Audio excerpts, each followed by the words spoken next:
आज हम पढ़ेंगे माइक्रोबियल इंसेक्टिसाइड्स। अब उसके नाम से ही जाहिर है माइक्रोबियल, माइक्रो ऑर्गेनिजम्स, उनसे जो इंसेक्टिसाइड्स हासिल किए जाते हैं। अब इंसेक्टिसाइड्स का भी सबको पता है कि क्या होते हैं जी। इंसेक्ट को किल करने के लिए पेस्टिसाइड्स, अगर इनके लिए ना वैसे एक टर्मिनोलॉजी है, ये आपके कोर्स कंटेंट में ऐसे टर्मिनोलॉजी थी माइक्रोबियल इंसेक्टिसाइड। लेकिन अगर मेरा ओपिनियन लिया जाए ना तो इसका जो एक जनरलाइज सा जो नेम है ना वो उस टॉपिक का होना चाहिए था बायोलॉजिकल पेस्टिसाइड्स। उसमें जो है ना मतलब ज्यादा वैरायटी के जो माइक्रो ऑर्गेनिज्म है उसके अंदर इमर्ज हो जाते हैं, और वो एक टर्म जो है जनरलाइज जो है ना ब्रॉडर सेंस यूज की जा सकती है। चले एनी हो, ये भी ठीक है। ज्यादातर तो माइक्रोब्स का ये इंसेक्टिसाइड्स से ही रिलेशन है, बैक्टीरियल जो इंसेक्टिसाइड्स है। तो इसमें हम देखते हैं कि आपको पता है माइक्रो ऑर्गेनिजम्स कौन कौन से हैं जी। कौन कौन से माइक्रो ऑर्गेनिजम्स हैं? बैक्टीरिया हैं, वायरसेस हैं, फंजाई हैं, एक्टिनोमाइसिट्स हैं, एंड सो ऑन। कुछ और भी देखेंगे इसके अलावा। अच्छा, अब ये है। अच्छा जी बच्चे, ये आसिया रेस कर रही है हैंड को। जी आसिया। अच्छा, मैम आवाज नहीं आ रही है आपकी। मेरी आवाज नहीं आ रही है? आप लोगों का इंटरनेट का इशू होगा, बाकी बच्चों को तो आ रही है। अब आ रही है। पता नहीं, देखें आपने इंटरनेट को जरा चेक करें। मैंने तो फुल वॉल्यूम अपना इधर से किया हुआ है और शेयर किया हुआ है साउंड। अच्छा चले मैम जी जी। रही है अब। अच्छा आ रही है मैम। चलें, अब आपको पता है कि आज हमने पढ़ना है माइक्रोबियल इंसेक्टिसाइड्स। और जो इसके नाम से जाहिर है कि माइक्रो ऑर्गेनिज्म से जो इंसेक्टिसाइड्स या पेस्टिसाइड्स जो है, ये टर्मिनोलॉजी ज्यादा एक्यूरेट है, जो हासिल किए जाते हैं उनको माइक्रोबियल पेस्टिसाइड्स कहा जाता है। ठीक है। इंसेक्ट पॉपुलेशन जो है आपको पता है कि इतनी ज्यादा है कि 750,000 स्पीशीज जो हैं ये इनकी नाउन है। इससे भी ज्यादा है। ठीक है। और जो है ना नेगेटिव इफेक्ट्स जो हैं इंसेक्ट्स के, जो देख लें आप जो है किस तरह से हैं। इसके नेगेटिव इफेक्ट्स जो है इंसेक्ट ये है कि आपकी क्रॉप्स को खा जाएंगे, डैमेज कर देंगे। तो वो उसको प्रिवेंट करने के लिए जो माइक्रो ऑर्गेनिज्म से ही कोई इंसेक्टिसाइड्स बनाए जाते हैं कि इस चीज को ओवरकम किया जाए। और ये बायोलॉजिकल है, नेचुरल है, और जो कॉस्ट इफेक्टिव है, चीप है। और अगर इनको कंपेयर किया जाए ना केमिकल पेस्टिसाइड से, ये थोड़े से मुश्किल बनते हैं। केमिकल पेस्टिसाइड इजीली बन जाते हैं, स्टेबल भी हैं और काफी लॉन्ग लास्टिंग भी हैं। और ये जो बायोलॉजिकल पेस्टिसाइड्स हैं या इंसेक्ट पेस्टिसाइड्स हैं, ये क्या है कि इनको थोड़ा सा डिफिकल्ट है इनकी मैन्युफैक्चरिंग भी। और दूसरा ये इतने जो है ना जो है स्टेबल नहीं है। लेकिन आफ्टर इसका कुछ ड्यूरेशन होता है, आफ्टर 1 ईयर या फिर ये न्यू करने पड़ते हैं, रीन्यू करने पड़ते हैं ना। वही चीजें लिखी हुई, synthetic chemical insecticides provide many benefits to food production. अब बेनिफिट तो है कि आपके जो फूड है उसको इंसेक्ट पेस्ट वगैरह नहीं, उसको कंट्रोल किया जा रहा है, नहीं खा रहे हैं। ठीक है। लेकिन उसके नुकसान भी हैं। वो टॉक्सिक जो है ना उसके टॉक्सिक जो है उसके टॉक्सिन्स जो हैं जो ह्यूमन कंज्यूम करते हैं, तो आपको पता है कि टॉक्सिन जो इनटेक की जाती है तो कुछ कैंसर काजिंग भी है। अच्छा, अब alternative methods of insect management offer adequate levels of pest control and pose fewer hazards. कि अब उसका अल्टरनेटिव मेथड जो है इंसेक्ट जो मैनेजमेंट के लिए, ये बायोलॉजिकल जो है पेस्टिसाइड जो बोलेंगे, माइक्रोबियल इंसेक्टिसाइड या पेस्टिसाइड, ये सारी टर्मिनोलॉजी यूज की जाए तो आपने इसमें कंफ्यूज नहीं होना। ठीक है। तो ये जो है ना ये हमें एक चीप जो है नेचुरल रिसोर्स है इसका, और इसके हैजर्ड्स भी कम है, लेस टॉक्सिक है। ठीक है। अच्छा, अब माइक्रोब्स आपको मोस्टली सिंगल सेल्ड ऑर्गेनिजम्स होते हैं। जैसे आपको पता है बैक्टीरिया जो है प्रोकैरियोट सिंगल सेल्ड हैं। ठीक है। वायरसेस जो हैं सिंगल सेल्ड हैं। फिर इसके बाद जो है फंजाई, लेकिन उसमें मल्टी सेलुलर भी आ जाते हैं। ठीक है। और इसके अलावा एक्टिनोमाइसिट्स हैं, प्रोटोजोन्स हैं, ये सारे कुछ ज्यादा जो है ना सिंगल सेल्ड ऑर्गेनिजम्स हैं, माइक्रो ऑर्गेनिजम्स हैं। अच्छा, single cell organism such as bacteria, fungi में कुछ मल्टी सेलुलर भी है, and protozoa. and viruses have been produced and formulated for the use in a manner similar to insecticides. अब ये उन्होंने कहा है कि ये माइक्रोब्स को यूज किया जाता है कि इंसेक्टिसाइड सिमिलर जो वैसे केमिकल हैं उसी तरह से वो भी वर्कआउट करते हैं। ठीक है, microbial insecticides can be microbially produce, इसमें टॉक्सिक सब्सटेंसेस वो भी उसमें जाहिर माइक्रोबियल जो है माइक्रो ऑर्गेनिज्म के टॉक्सिन ही है ना इसमें जो यूज किए जाते हैं। ठीक है, अब टॉक्सिन क्या, आपके माइंड में क्वेश्चन आएगा कि ये माइक्रोबियल जो टॉक्सिन्स हैं ये कैसे प्रेपरेशन कैसे करते हैं, ये आप सोचें। अच्छा, अब ये जो है ये कंसिडर किया जा रहा है कि ये जो हमने नेचुरल हैं जो माइक्रोबियल पेस्टिसाइड्स हैं ये बनाए हैं, ये जो है ना नॉन टारगेट जो ऑर्गेनिजम्स है ना, यहाँ पे अप्रोप्रिएट वर्ड होना चाहिए, नॉन टारगेट ऑर्गेनिजम्स को वो नुकसान नहीं पहुंचाते। टारगेट ऑर्गेनिज्म क्या होते हैं कि जो इंसेक्ट पेस्ट को हम जो है ओवरकम, जिसको हम खत्म करना चाहते हैं, जिससे बचाना चाहते हैं। ठीक है, और जो नॉन टारगेट हैं जैसे कुछ हैं, मतलब कुछ जो है क्या कहते हैं बर्ड्स हैं, मैमल्स हैं, ये नॉन टारगेट है। हम ये तो नहीं कहते कि बर्ड्स को नुकसान हो जाए और जो इंसेक्ट की पॉपुलेशन को नुकसान, जो हमें एनवायरनमेंट से उनका खात्मा हो जाए, जो हमारे लिए एक जो है ना नेगेटिव इम्पैक्ट हो एनवायरनमेंट के लिए, ये नहीं चाहते। हम चाहते हैं कि हमारी सिर्फ टारगेट जो है इंसेक्ट पेस्ट जो है उन्हीं को ही बस ये इंसेक्टिसाइड जो है खत्म करें या उनसे बचाएं हमारी क्रॉप्स को।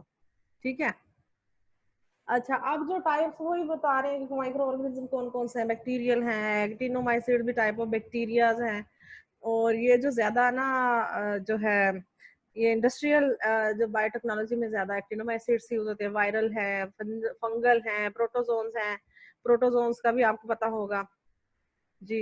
निमाटोड्स हैं जो वर्म्स वगैरह हैं, प्रोटोजोम में अमीबा वगैरह आते हैं, ये जो है ना सिंगल सेल्ड यूकैरियोट्स हैं प्रोटोजोन्स जो हैं। ठीक है, निमाटोड भी यूकैरियोट्स में आते हैं। फंजाई में जो है कुछ यूकैरियोट में और कुछ प्रोकैरियोट में, बाकी सारे प्रोकैरियोट्स हैं। ठीक है, अच्छा, अब बैक्टीरियल सबसे पहले हम वन बाय वन सबको स्टडी करेंगे। पहले बैक्टीरियल जो है इंसेक्टिसाइड्स को देखेंगे, फिर एक्टिनोमाइसिड से जो है, फिर वायरसेस से है जो फंजाई से हैं, फिर देन ये वन बाय वन हम इनको पढ़ेंगे। अच्छा, अब जो बैक्टीरियल इंसेक्टिसाइड्स हैं, अब जो क्या है इनमें जो है स्पोर फार्मिंग है। स्पोर क्या होते हैं ये भी पता नहीं, आप बायोलॉजिकल टर्मिनोलॉजीज आपको पता नहीं, लेकिन अभी ये जस्ट ये भी देखेंगे क्या है। स्पोर फार्मिंग है, रॉड शेप्ड है। अब इसमें जो मेन है ना ये जीनस जो है, जीनस और मेरे का साइंटिफिक नेम का तो स्पीशीज का सबको पता होगा, बैसिलस थ्यूरिनजेंसिस जो है ना, ये जो है ना मोस्ट इम्पोर्टेंट है। जो है ना बीटी टॉक्सिन का आपने नाम सुना होगा, among all the bacterial insecticides में ये जो मोस्ट इम्पोर्टेंट है। और ये सॉइल जो बैक्टीरिया है, और इसमें ये होता है कि ये ना मोस्टली स्टमक में जो एसिडिक कंडीशन है उसमें ये किल भी हो जाता है। और मतलब ये है इसका कहने का कि ये जो नॉन टारगेट ऑर्गेनिजम्स हैं उनके लिए इतना नुकसानदेह नहीं है। टारगेट जो है ना ऑर्गेनिज्म को ही ये इफेक्ट करता है। अच्छा, अब इसमें जो है आप देख लें कि इसकी टाइप्स ये किस बेस पे हैं कि इसकी जो है ना कि ऑब्लिगेट का मतलब आपने पहले भी ये लफ्ज सुना होगा, ऑब्लिगेट का क्या मतलब होता है, फैकल्टेटिव का क्या मतलब होता है। फॉर एग्जांपल कुछ जो है बैक्टीरिया ऑक्सीजन उन्हें मैंडेटरी रिक्वायर होती है फॉर जो है ना अपने वो जो रिप्रोडक्शन के लिए, और जो है ना वो अब वो ऑब्लिगेटरी वो जो है उसके लिए ऑब्लिगेट है ऑक्सीजन जो है ना। कुछ चीजें उनके लिए ऑब्लिगेट हैं और कुछ जो है बैक्टीरिया स्पेसिफिक है कि उनके साथ उनके कुछ जो है ना जो है उनको कंडीशंस जो है मैंडेटरी चाहिए होंगी तो वो उसमें काम करेंगे, अदरवाइज नहीं करेंगे। और फैकल्टेटिव जो है ये बेचारे मीडियोकर से हैं, सबमिसिव से समझ लें। ये ना दोनों कंडीशन, अगर तो इन्हें खाना मिल जाए, फॉर एग्जांपल बड़ा हाई फाई फूड मिल जाए, ऑक्सीजन मिल जाए, तब भी ये वर्कआउट करेंगे। अगर उसकी एब्सेंस भी होगी तब भी ये कुछ अपना काम चला लेंगे। ठीक है, अच्छा, अब बीटी टॉक्सिन जो है मोस्ट इम्पोर्टेंट है, जो बैसिलस स्पीशीज हैं इनकी, और बैसिलस थ्यूरिनजेंसिस जो है ना ये ज्यादा इंपॉर्टेंट है। इससे जो बीटी टॉक्सिन का आपने नाम सुना होगा। अच्छा, इसकी डिस्कवरी हुई थी 1901 में। ठीक है, ऑफिशियली जो है ना अब ये जो साइंटिस्ट था इसने इसको डिस्क्राइब किया था और फिर उसने आइसोलेट किया था इसको, मोथ में से इसको आइसोलेट किया था पहले। यानी कि आप एवोल्यूशन के देखें कि पहले बीटी टॉक्सिन का जो टॉक्सिन था ना ये वाला, ये डिफरेंट और भी इसके सोर्सेस थे जो आइसोलेट किया गया। फिर यूएस ने ये थ्यूरिनजेंसिस जो है ये जो सब स्पीशीज है ये इसने इसमें से आइसोलेट किया था। फिर ये इस तरह से इसकी हिस्ट्री के पॉइंट ऑफ व्यू इस तरह से इसकी डिस्कवरी होती गई। फिर अब जो है ना, अब जेनेटिकली इंजीनियर्ड क्रॉप बीटी की आपको पता है, आपने नाम सुने, जेनेटिकली मॉडिफाइड जिन्हें कहते हैं, कॉटन है, कॉर्न, और भी काफी जो है क्रॉप्स हैं जो जिनकी जेनेटिक इंजीनियरिंग हो चुकी है। अच्छा, अब बीटी जो है ना, इसके जो है ना, इसकी कुछ कैरेक्टरिस्टिक्स हैं। ये ग्राम पॉजिटिव है और एरोबिक बैक्टीरिया। अब ग्राम पॉजिटिव का आप लोगों ने नाम सुना हो शायद। ग्राम पॉजिटिव क्या होते हैं कि बैक्टीरिया की क्लासिफिकेशन की गई, उनकी जो सेल वॉल है ना, उसमें एक कंपोजिशन है पेप्टाइडोग्लाइकैन जो है, ठीक है।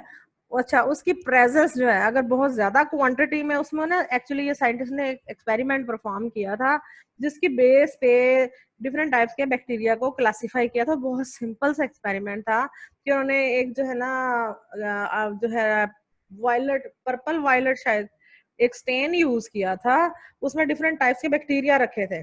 अब कुछ बैक्टीरिया ने वो स्टेन पकड़ा बहुत ज्यादा और कुछ ने बहुत कम पकड़ा। फिर उन्होंने देखा कि जिन्होंने बहुत ज्यादा स्टेन जो है ना एब्जॉर्ब किया, उनकी जो सेल वॉल की कंपोजिशन में पेप्टाइडोग्लाइकेन्स थे वो बहुत ज्यादा थे। तो अब वो जो स्टेन है वो कंपैटिबल था पेप्टाइडोग्लाइकैन जो है उसके साथ।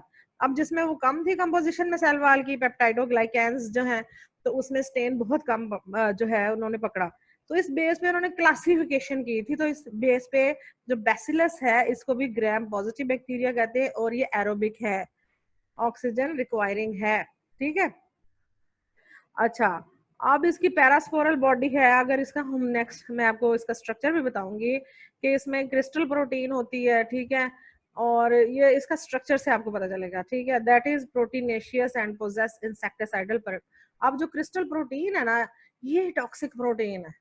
यही जो है ना insecticide, as a insecticide use होती है।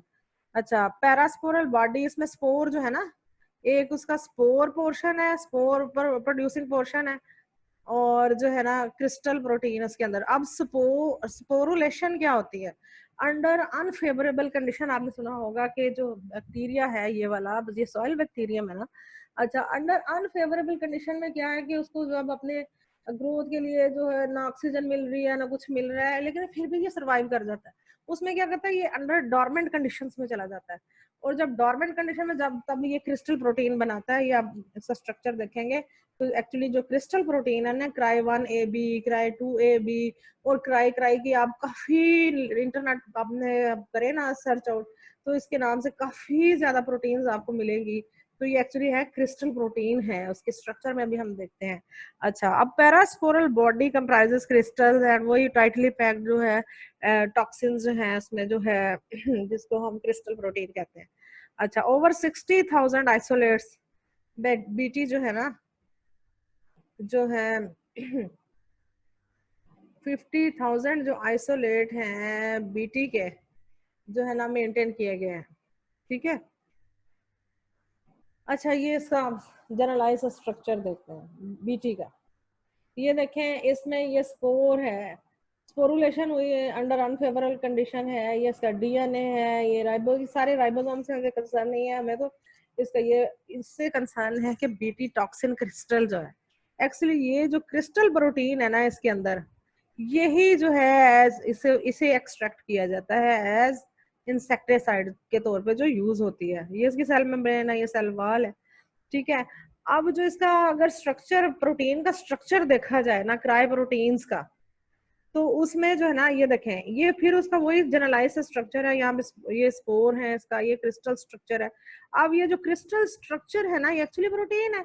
और प्रोटीन को आपने कभी नाम सुना होगा, इसके डिफरेंट स्ट्रक्चर्स होते हैं।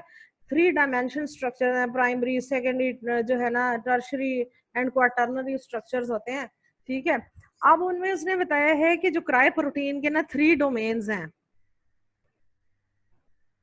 ये देखें, अब ये जो बायोलॉजी के बच्चे नहीं हैं उनके ऊपर से गुजरना है। अच्छा, डोमेन कितना याद रखें। अब इतना तो सब बच्चों को याद होगा कि प्रोटीन के जो सब यूनिट हैं वो अमीनो एसिड्स हैं। अच्छा, अब जो है ये 3 डोमेन्स, डोमेन्स पहले देख लें। Domain number 1 this one. अच्छा, डोमेन नंबर 2 ये ग्रीन कलर में है। डोमेन नंबर 3, अब ये किसके डोमेन है? प्रोटीन है, और प्रोटीन के है ये जो क्रिस्टल प्रोटीन है, एक्चुअली यही जो है टॉक्सिक प्रोटीन है, बीटी टॉक्सिक प्रोटीन है, और जो इंसेक्टिसाइड पे तौर पे यूज की जाती है। अच्छा, अब इस प्रोटीन को अगर स्ट्रक्चर को देखा जाए तो इसके 3 डोमेन्स हैं। अब डोमेन क्या चीज है? ये अमीनो एसिड का है, क्योंकि प्रोटीन अमीनो एसिड रेसिड्यूज से मिलके बनते हैं। अच्छा, अब इसमें जो कुछ अमीनो एसिड्स हैं डिफरेंट डोमेन्स में, अब वो बहुत ज्यादा कंजर्व्ड है। मीन टू से कि वो सेम है। कंजर्व का आप लफ्ज का मतलब समझते हैं ना, कंजर्व्ड अमीनो एसिड के सीक्वेंसेस हैं या पॉलीपेप्टाइड्स हैं, ठीक है, जो अपने जो फंक्शंस हैं सारे जो है वो खुद ही परफॉर्म कर रही हैं, ठीक है। ये इनके डोमेन्स हैं ये, लेकिन आपको रट्टा लगाने के जस्ट आपको बताना था कि इस तरह से जो टॉक्सिन की बात करें तो उसका थोड़ा सा आपको स्ट्रक्चर, उसके बारे में इंफॉर्मेशन पता हो, ठीक है। अब ये डोमेन है, ये इसके जो अमीनो एसिड सीक्वेंसेस के इतने इतने 150 हैं, 200, ये याद रखें कितने अमीनो एसिड की बेस पे है इसकी हेलिसेस। आप प्रोटीन के स्ट्रक्चर्स भी नहीं पता होगा, बस इतना याद रखें कि इसमें जो प्रोटीन है, इतना तो सबको याद हो जाएगा, ये उसका स्ट्रक्चर है बैसिलस का। तो इसमें जो क्रिस्टल प्रोटीन है उसके जो 3 डोमेन्स हैं, उनमें जो है ना डिफरेंट अमीनो एसिड के जो सीक्वेंसेस हैं और उनके जो हाईली कंजर्व्ड जो है ना वो अमीनो एसिड या पॉलीपेप्टाइड के सीक्वेंसेस हैं जो अपने सारे फंक्शंस परफॉर्म कर रहे हैं, ठीक है। अच्छा, अब ये जो पिक्चर मैंने ऐड की है, जैसे ये माइक्रोस्कोपिक पिक्चर है बैसिलस की। अब ये जो ए है, ये सारा साथ भी लिखा हुआ है इसके ना सॉरी। अच्छा, जो फिगर ए में आपको नजर आ रहा है, ये स्पोरुलेटिंग बैसिलस सेल्स हैं। ये देखें जिसके अंदर व्हाइट, ये राउंड से सेल नजर आ रहे हैं ना, जिसके अंदर व्हाइट सा भी पोर्शन है, ये स्पोर प्रोड्यूसिंग सेल्स हैं, ठीक है। ये स्पोरुलेटिंग बीटी सेल्स हैं। और जो बी है, बी में ये भी स्कैनिंग इलेक्ट्रॉन माइक्रोग्राफ है। ये क्राय 3A क्रिस्टल जो है, ये क्रिस्टल प्रोटीन्स हैं, ठीक है, आइसोलेटेड फ्रॉम सेल्स। अच्छा, अब ये इमेज शो कर रहा है कि ये free of large cell debris है, that crystals have uniform size के क्रिस्टल शो कर रहा है, ठीक है। अब सी में भी इलेक्ट्रॉन माइक्रोग्राफ है, ठीक है, जिसमें थिन सेक्शन बीटी सेल्स के हैं वो नजर आ रहे हैं आपको। ये देखे ना, वही है, ये स्पोर है, ये क्रिस्टल है, बस उसको ये डिफरेंट माइक्रोग्राफ्स, इलेक्ट्रॉन माइक्रोग्राफिक से ये ली गई है ना। अच्छा अब जो है ना ये देखें कि उसमें बता रहा है कि बेटी शोइंग दैट द क्रिस्टल्स, उनकी ना शेप थोड़ी सी रेक्टेंगुलर शेप को शो कर रहा है, ठीक है। And so large and the cells are distended to the shape of the crystal, यानी कि उसमें शेप को थोड़ा सा शो ऑफ किया जा रहा है। अब ये डिफरेंट उसके यहाँ से ना, ये देखे, ये उसका जनरलाइज स्ट्रक्चर है, फिर उसमें जो क्रिस्टल है वो ये उसका अलग से निकाल के दिखाया गया है, और जो है स्पोर प्रोड्यूसिंग जो है ये एरिया है वो दिखाया गया। ये इलेक्ट्रॉनिक जो है ना, इलेक्ट्रॉन माइक्रोस्कोप से माइक्रोग्राफ्स ली गई हैं। अच्छा, अब ये वेरियस स्ट्रेन्स हैं बेटी के जो है ना, अब जो है ये देखें, ये जो है अब इनके ये डिफरेंट इंसेक्ट्स बताए गए हैं कि ये कौन कौन से इंसेक्ट्स को डिफरेंट बीटी के स्ट्रेन्स जो है इफेक्ट करते हैं, टारगेट करते हैं, ठीक है। इसकी जो प्रोटीन है उनको नाम दिए गए हैं, ये देखें, ये अब बैसिलस, ये है बर्लिनर। अब अंडरस्टूड है कि बैसिलस की हैं, ये देखें बीटी के है ना, तो ये इसकी जो सब स्पीशीज है, सॉरी सब स्पीशीज है, और इनमें से जो मोस्ट इंपॉर्टेंट सब स्पीशीज है ना, ये कर्स टाकी कुछ है, ये ज्यादा इंपॉर्टेंट है। ये जो है ना इंसेक्टिसाइड बहुत ज्यादा यूज होता है। ये इंसेक्ट की जो है एक जो है ऑर्डर है, ये उसका बताया गया, इस ऑर्डर के सारे इंसेक्ट के लिए ये जो है ना वर्कआउट करता है, और इसमें क्राइव 1 प्रोटीन्स हैं, ठीक है। इसकी शेप को आपको इतना, इससे कोई कंसर्न नहीं, इतना ये डिफरेंट, इतना बस याद रखेंगे ये स्ट्रेन्स हैं, उसकी सब स्पीशीज हैं जो बैसिलस की डिफरेंट हैं, जो डिफरेंट टाइप के इंसेक्ट्स को जो टारगेट करते हैं, ठीक है। अब जो मेन चीज इसमें समझने वाली है ना वो ये है, अब इसको गौर से समझिएगा जरा। अब मोड ऑफ एक्शन क्या है, ये किस चीज का मोड ऑफ एक्शन है? फॉर एग्जाम्पल है कि इंसेक्ट ने बीटी टॉक्सिन जो खा लिया है, फॉर एग्जाम्पल आपने जेनेटिकली इंजीनियर्ड या जेनेटिकली मॉडिफाइड कॉर्न बनाई है, कोई भी क्रॉप बनाई है, क्रॉप बनाई है। अब क्या हुआ कि उसमें उसने जो वो क्रॉप को खा लिया जिसमें बीटी टॉक्सिन था। अब वो इंसेक्ट जब खाएगा तो उसके गट में जाएगा ये बीटी टॉक्सिन। तो अब उसमें क्या प्रोसेसेस होते हैं वो देखते हैं जी। इसमें जो मेन 3 प्रोसेसेस हैं, स्टेजेस जो हैं। अब जो है ना, फर्स्ट क्या हुआ कि इंजेक्शन हुई, ठीक है, इंसेक्ट ने वो जो है इंजेस्ट कर लिया बीटी टॉक्सिन। फिर सेकंड में क्या हुआ कि असेंबली ऑफ प्रोटीन्स, ये देखो बीटी टॉक्सिन की असेंबली और उसकी डाइजेस्टिव एंजाइम्स जो है। अब उसमें डिफेंस का मैकेनिज्म भी हो रहा है, लेकिन बीटी टॉक्सिन भी अब डिपेंड कि वो किस तरह से उसको कोप कर रहा है, या वो प्रोटीन उस पर ओवरकम कर रही है, या खुद वो उसको डिफेंड कर रहा है खुद को। अच्छा, अब ये देखें कि अब उसने इंजेस्ट कर लिया, प्रोटीन की डिफरेंट असेंबलीज भी बन गई, उसके डाइजेस्टिव एंजाइम्स भी है। अच्छा अब जो है ना, उसमें 3 थिंग्स हो सकती हैं। या तो प्रोटीन एक्टिव हो जाएगी और वो इंसेक्ट जो है वो मर जाएगा, ठीक है, इस तरह से भी। अच्छा, दूसरी केस में क्या होगा कि अब जो है कि वैक्यूलाइजेशन जो है साइटोप्लाज्म में, वो जो है ना, जो आपके उसके यानी कि जो उसके साइटोप्लाज्म में है ना, वैक्यूलाइजेशन हो जाएगी। वो ओवरकम डिफेंस कर रहा है कि वो जो प्रोटीन है वो उसको उसके इफेक्ट को जाया कर देगा, ठीक है। अच्छा, और दूसरा है कि अगर बाइंडिंग स्पेसिफिक रिसेप्टर होते हैं जो पेरीट्रोफिक मेम्ब्रेन है। अब पेरीट्रोफिक मेम्ब्रेन का मैं बताती हूँ आपको, ये एपिथेलियल सेल्स होते हैं स्किन में डिफेंस से, ये बैरियर प्रोवाइड करते हैं और जो है ना इनेट इम्यूनिटी में, यानी कि प्राइमरी डिफेंस प्रोवाइड करते हैं। अब ये जो है इसकी मेम्ब्रेन जो है, इसने क्या कि बीटी टॉक्सिन या कोई भी प्रोटीन आई तो इसने बाहर निकाल दी, तो ये एक डिफेंस में आ जाते हैं। अगर वो एक्टिव होगी तो वो इंसेक्ट मर जाएगा। अब नेक्स्ट देखते हैं इसको ना, कि ये देखें, अब ये देखें कि इनसाइड गई टॉक्सिन, ये आउटसाइड है। अब ये देखें कि सेल मेम्ब्रेन, ये पूरा का पूरा जो है ना एक आयन चैनल बन जाता है।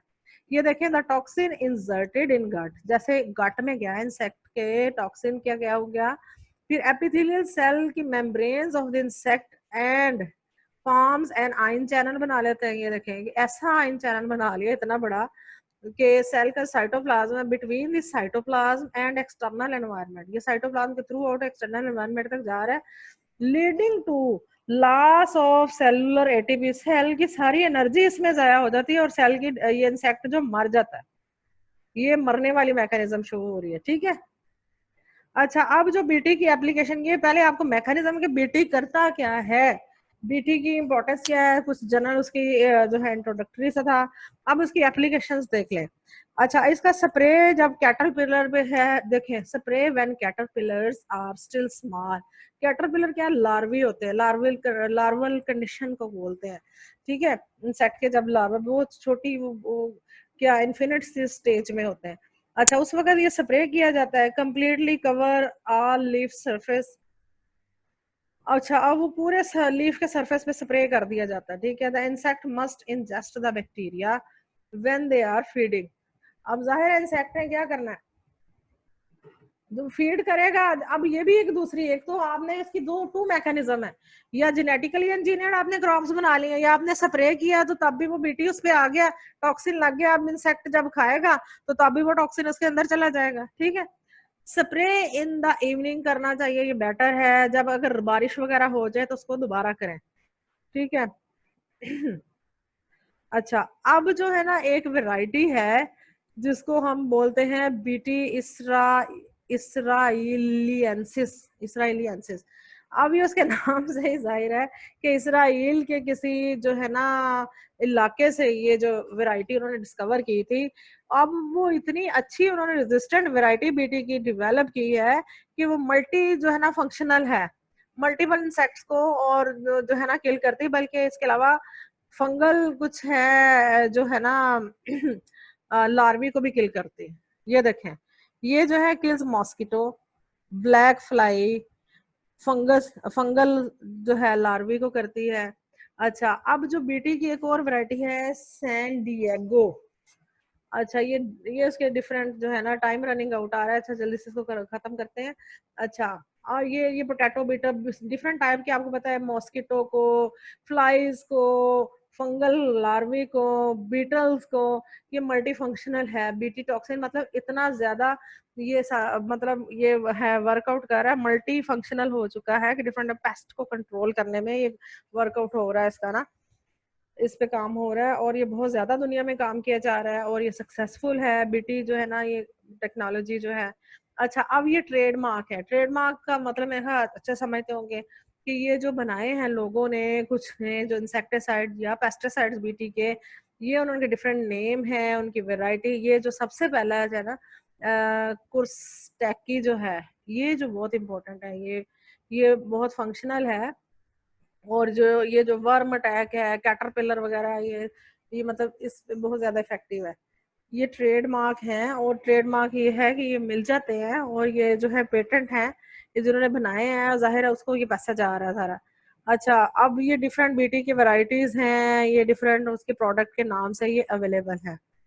अच्छा, अब जो ग्लोबल शेयर है ना बीटी का, अब देखिए दुनिया में इस पे कितना काम हो रहा है और जो